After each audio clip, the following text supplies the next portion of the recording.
السلام علیکم ورحمۃ اللہ وبرکاتہ۔ الحمد للہ رب العالمین والعاقبۃ للمتقین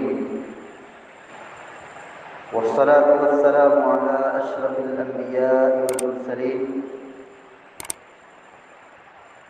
نبینا محمد وعلی آلہ وصحبہ اجمعین وبعد۔ فقال جل وعلا: اعوذ باللہ من الشیطان الرجیم، رب اجعلنی مقیم الصلاة ومن ذریتی ربنا وتقبل دعاء۔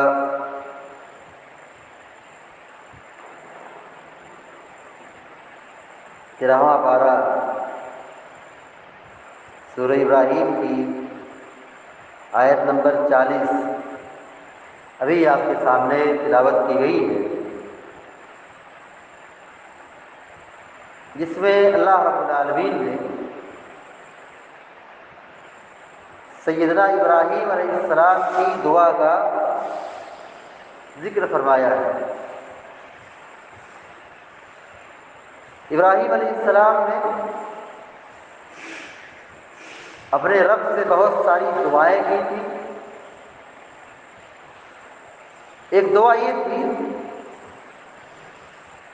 رب اجعلنی مقیم الصلاة ومن ذریتی،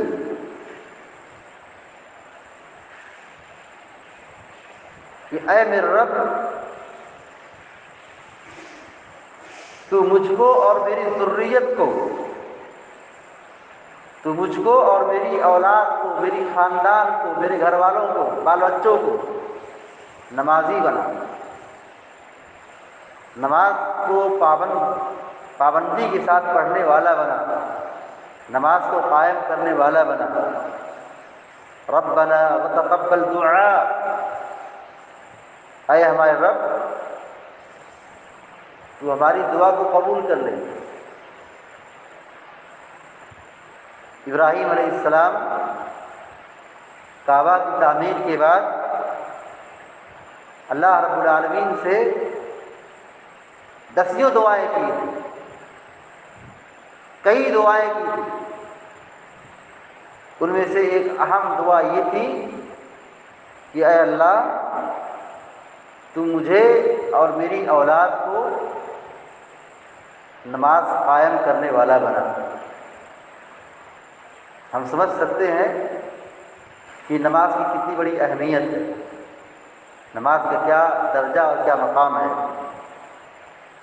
ابراہیم علیہ السلام جیسے جلیل القدر نبی اللہ رب العالمین سے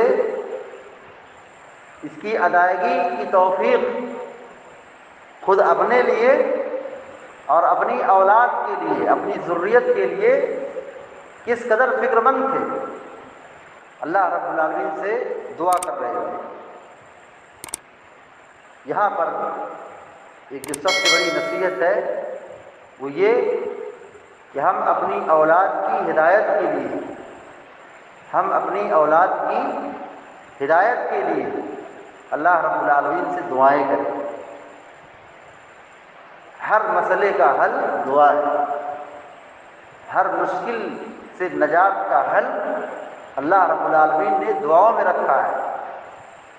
اولاد بے رحمی کی شکار ہے، اس کا حل کیا ہے؟ دعا ہے۔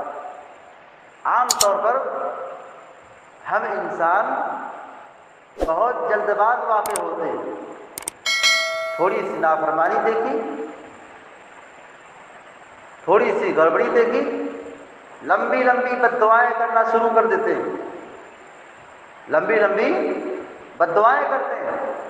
خود اپنی اولاد کے حق میں والدین دعا کرنے کی بجائے لمبی لمبی بد دعائیں کرتے ہیں۔ یہ غلط طریقہ ہے، یہ غلط بات ہے۔ ایک ماں باپ کی ذمہ داری بنتی ہے، اور وہ ابراہیم علیہ السلام کی زندگی سے اور ان کی دعاؤں سے یہ سبق حاصل کریں۔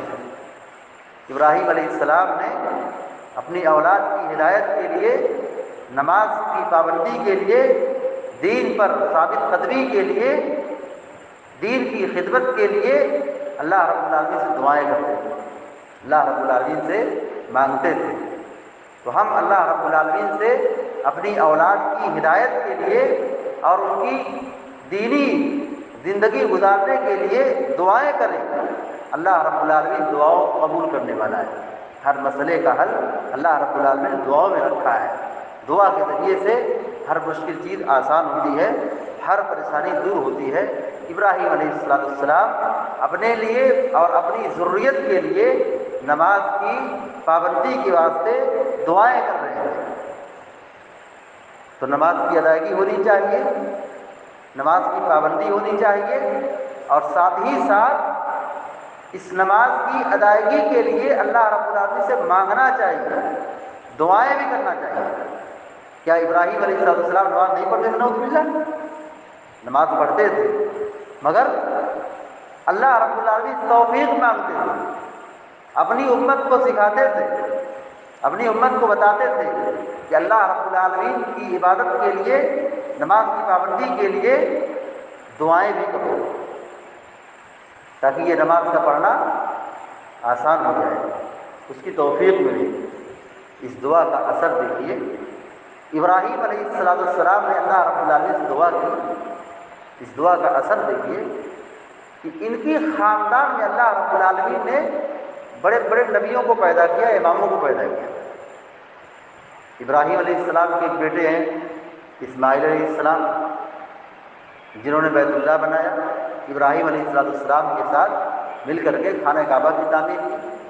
ان کے چھوٹے بیٹے ہیں اسحاق علیہ السلام، اسحاق علیہ السلام نے شام کے اندر بیت المقدس مسجد اقصی بنائی۔ اسحاق علیہ السلام کے ایک بیٹے ہیں یعقوب، وہ بھی نبی تھے۔ یعقوب علیہ السلام کے ایک بیٹے ہیں یوسف، وہ بھی نبی تھے۔ اللہ رب العالمین نے ان کی خاندان میں، ابراہیم علیہ السلام کی نسل میں، ان کی ذریت میں نبیوں کا ایک لامتناہی سلسلہ قائم کر دیا۔ بڑے بڑے انبیاء پیدا ہوئے، بڑے بڑے انبیاء پیدا ہوئے، بادشاہ پیدا ہوئے۔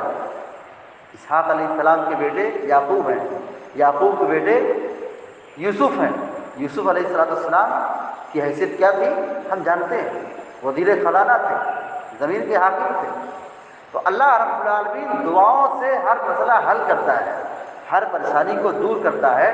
تو ابراہیم علیہ السلام نے نماز کی پابندی کے لیے اور اپنی اولاد کو نمازی بنانے کے لیے اور ان کو سیدھے راستے پر لانے کے لیے، ہدایت کے راستے پر لانے کے لیے اللہ رب العالمین سے خوب خوب دعائیں کرتے تھے۔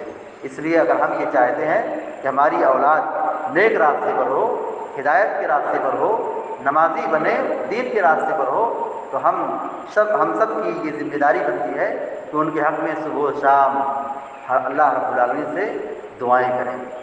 اللہ کے نبی علیہ السلام نے فرمایا کہ ثلاث دعوات مستجابات، 3 قسم کی دعائیں قبول ہوتی ہیں، وہ رد نہیں کی جاتی۔ 3 لوگوں کی دعائیں بڑی جلد قبول ہوتی ہے۔ آپ صلی اللہ علیہ وسلم فرماتے ہیں دعوت الوالد، باپ کی دعا، باپ کی دعا اولاد کے حق میں، یعنی اگر ایک باپ، ایک والد اپنی اولاد کی ہدایت کے لیے، ان کی کامیابی کے لیے، ان کی ترقی کے لیے دعائیں کرتا ہے تو اللہ تبارک و تعالیٰ والد کی دعا اولاد کے حق میں قبول فرماتا ہے۔